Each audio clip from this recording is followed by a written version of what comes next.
Привет, друзья! Сегодня в Германии и за ее пределами сразу несколько новостей, которые могут изменить привычную картину. Почему тысячи мигрантов остаются в стране, несмотря на программы возвращения? В Баварии обсуждают, можно ли запускать в полицию 16-летних. Внутри правящей коалиции Фридриха Мерца спор о повестке 2030, а экономика демонстрирует новые сложные показатели. При этом оборонная промышленность обещает сотни тысяч рабочих мест, Великобритания меняет правительство, а Германия рискует потерять позиции на рынке автозапчастей под давлением Китая. И это еще не все. Новые тарифы Соединенных Штатов Америки уже ударили по мировой торговле и доставке. Все это я разберу прямо сейчас. Подписывайтесь на канал, чтобы не пропустить важные последние новости и видеть, как они влияют на Германию и Европу. Итак, по состоянию на конец августа 2025 года в Германии проживает, внимание, около 955 тысяч сирийских беженцев. Несмотря на это, лишь немногие из них решаются вернуться на родину. Согласно данным Федерального министерства внутренних дел, с начала 2025 года 1867 сирийцев воспользовались государственной программой добровольного возвращения в Сирию.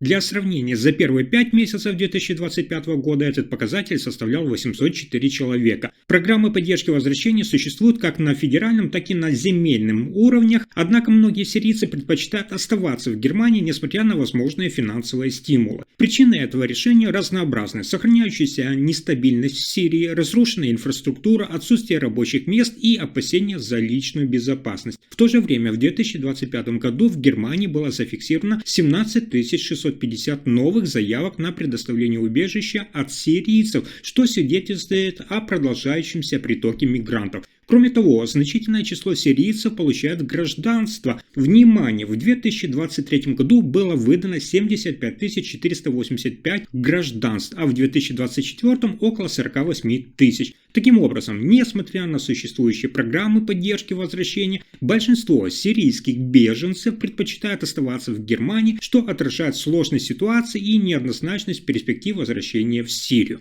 А дальше еще интереснее. В Баварии может измениться возраст, с которого молодежь сможет поступать на службу в полицию. Сейчас, напомню, минимальное возрастное требование 17 лет, но представители социал-демократов в земельном парламенте предпочитают снизить его до 16 лет. Они уже внесли соответствующий законопроект и рассчитывают на поддержку других партий. Почему это важно? Потенциальные кандидаты, которые достигли 16 лет, могут сразу начать обучение в федеральной полиции. Социал-демократы считают, что именно такой подход помогает удерживать талантливых молодых людей в системе. Откладывать на год, говорят они, слишком просто. Многие вместо этого уже начинают службу на федеральном уровне. Они подчеркивают, что баварская полиция требует высококлассных сотрудников, и снижение порога позволит привлечь заинтересованных молодых людей напрямую без потерь. Помимо этого, в инициативе есть интересное предложение для служебных животных. Так, социал-демократы предлагают увеличить выплату полицейским, которые заботятся о служебных собаках, с текущих 87 до минимум 110 евро. Это связано с ростом стоимости жизни. Кроме того, речь идет о заключении опекунских договоров для отслуживших лошадей. Таких прежних хозяева могли продолжать заботиться о них,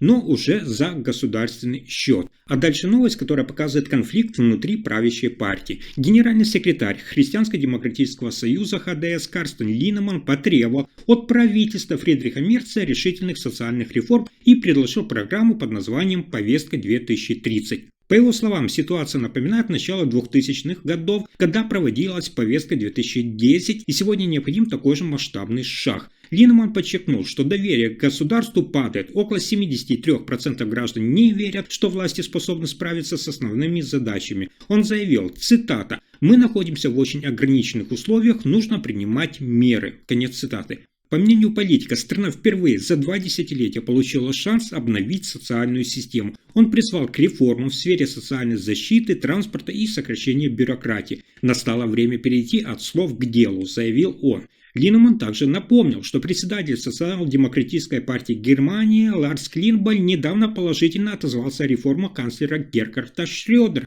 и предложил использовать этот опыт как основу для будущих решений.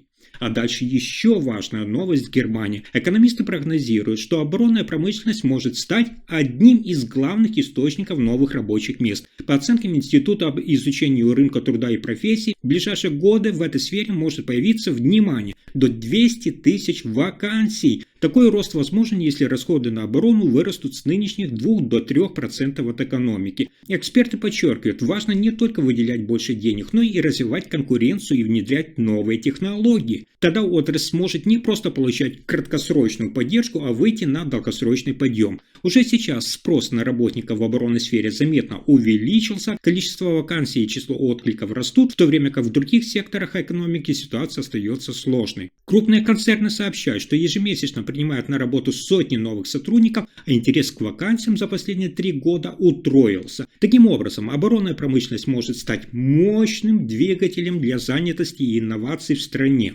И это еще не все. Премьер-министр Великобритании начал масштабное обновление состава правительства после отставки его заместителя. Новая кадровая перестановка уже завершена, но несмотря на кризис, досрочных выборов не будет. Глава правительства назначил нового заместителя, ранее занимавшего пост министра иностранных дел. Также в освободившиеся должности вошли министр внутренних дел, получивший новое назначение, и бывший глава Министерства юстиции, теперь ответственный за внутреннюю политику. Отставка заместителя стала серьезным ударом. Она призналась в неправомерном занижении налогов на недвижимость, что вызвало политическое потрясение. Однако правительство сохраняет единство, новое объединенное руководство уверено, что сейчас не время для досрочных выборов. Таким образом, обновленное правительство должно помочь премьер-министру начать новую фазу работы, несмотря на низкие рейтинги и неудачи с реформами. Цель это восстановить доверие и укрепить стабильность перед лицом внешней нестабильности и внутренней критики.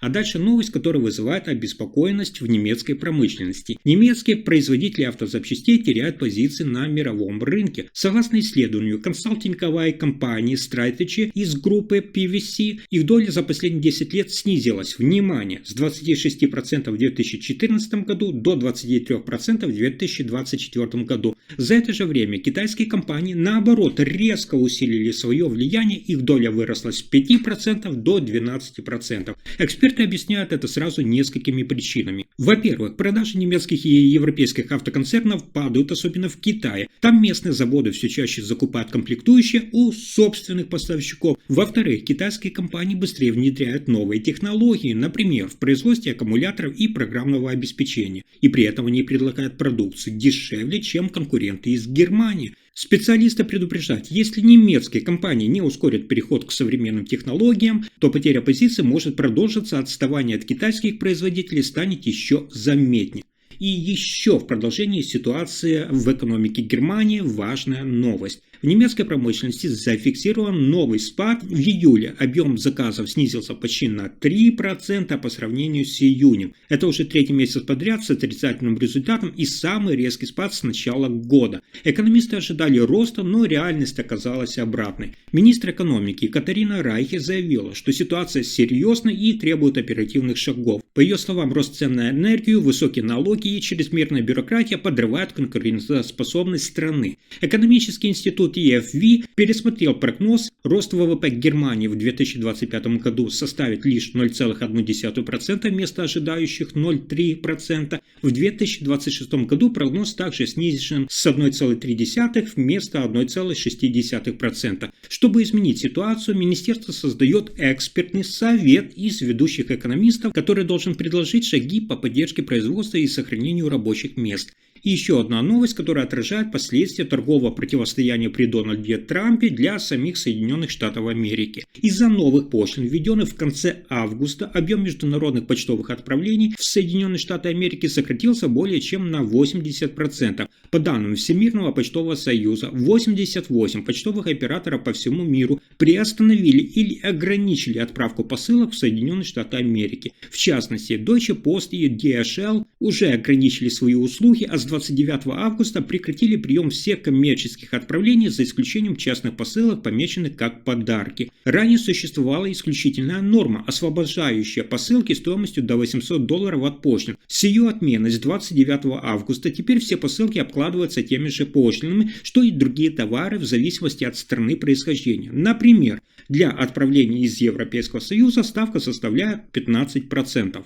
Почтовые службы по всему миру теперь ищут новые технические решения для восстановления отправлений в Соединенные Штаты Америки. Однако, учитывая неопределенность в новых правилах, многие операторы ограничивают свои услуги или приостанавливают их вовсе. Эти изменения оказывают значительное влияние на международную торговлю и доставку товаров, особенно для малого и среднего бизнеса, который ранее использовал почтовые службы для отправки товаров в Соединенные Штаты Америки. Если информация оказалась полезной, ставьте лайк, подписывайтесь на канал и делитесь видео. Спасибо за просмотр.